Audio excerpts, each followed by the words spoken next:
જય શ્રી કૃષ્ણ। આજની વાર્તા છે શ્રદ્ધા બડી બલવાન। એક મોટું અને સમૃદ્ધ નગર હતું। તેમાં મહેનતુ સુથાર પોતાના પત્ની 3 બાળકો સાથે રહેતો હતો। પરિવાર મધ્યમ વર્ગીય હતું। ભગવાને જેટલું આપ્યું હતું તેમાં તે સંતોષી જીવન જીવતા હતા। સુથાર લાકડાનો ખૂબ કુશળ કારીગર હતો। તે નાના મંદિર, બાજોટ, ખુરશીઓ, કબાટ અને અનેક સુંદર લાકડાની વસ્તુઓ તેની કારીગરી એટલી સરસ હતી કે લોકો દૂર દૂરથી તેની હાટ પર વસ્તુઓ લેવા આવતા। આસપાસના બીજા કારીગરો પણ તેમની સાથે કામ કરી પોતાનું ગુજરાન ચલાવતા હતા। સુથાર અને તેમની પત્ની બંને ભગવાનમાં ખૂબ શ્રદ્ધા રાખતા। દરરોજ મંદિરે જતા, ગરીબોને મદદ કરતા અને જરૂરિયાતમંદ લોકોને કંઈક આપી ખુશ। તેઓ માનતા કે ભગવાનને આપેલું થોડું પણ વહેંચવાથી જીવનમાં આશીર્વાદ મળે છે। પરંતુ સમય ક્યારેય એક સરખો રહેતો ન। ધીમે ધીમે સુથારનો ધંધો ઓછો થવા લાગ્યો। પહેલાં જે હાટમાં ભીડ રહેતી હતી ત્યાં હવે ગ્રાહકો આવવાનું બંધ થઈ ગયું। રોજનું કામ ઓછું થઈ ગયું, આવક ઘટી ગઈ, ઘરની બચત પણ ધીમે ધીમે। સુથાર ચિંતામાં પડી ગયો। તે ઓળખીતાઓ અને સગાઓ પાસે મદદ માંગવા ગયો, પરંતુ કોઈએ મદદ કરી નહીં। કેટલાક લોકો તો તેની મજાક ઉડાડતા। જે લોકો પહેલાં તેમની પાસે કામ કરવા આવતા એ જ હવે મોઢું ફેરવી જતા।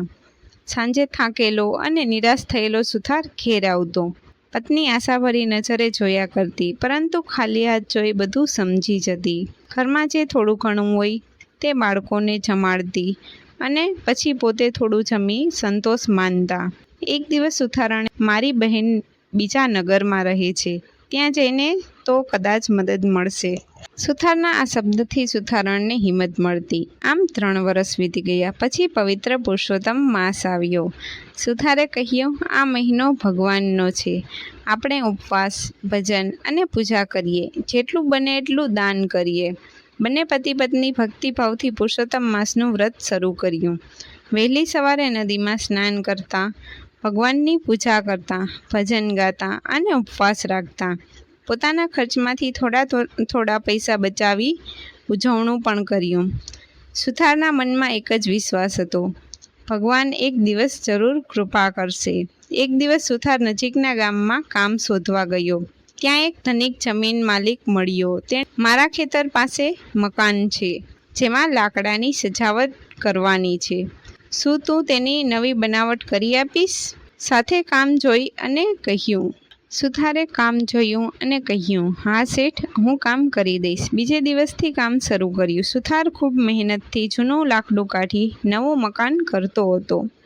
એક દિવસ જમીનમાં ટેકો ખોદતા તેને એક ચરુ મળ્યો। ચરુ ખોલીને જોયું તો તેમાં સોનામહોર ભરેલા હતા, પણ સુથારના મનમાં લોભ આવ્યો નહીં। તેણે તરત જ જમીન માલિકને બોલાવ્યો અને કહ્યું, શેઠ, આ ચરુ તમારા મકાનમાંથી મળ્યું છે, આ તમારું ધન છે। જમીન માલિક આશ્ચર્યચકિત થઈ ગયો।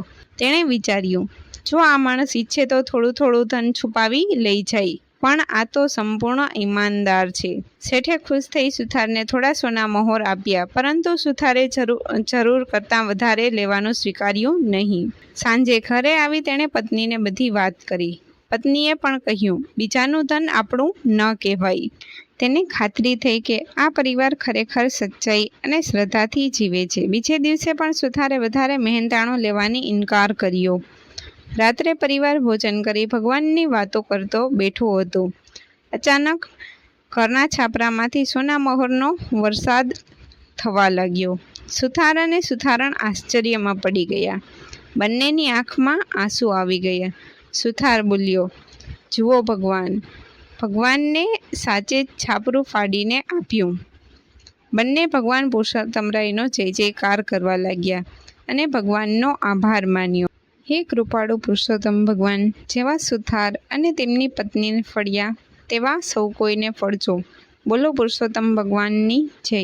આવી જ કથાઓ, વાર્તાઓ અને હકારાત્મક વાતો સાંભળવા માટે અમારી સર્વ ગુડ વાઇબ્સ ઓફિશિયલ ચેનલને લાઇક કરો, સબસ્ક્રાઇબ કરો અને શેર કરો।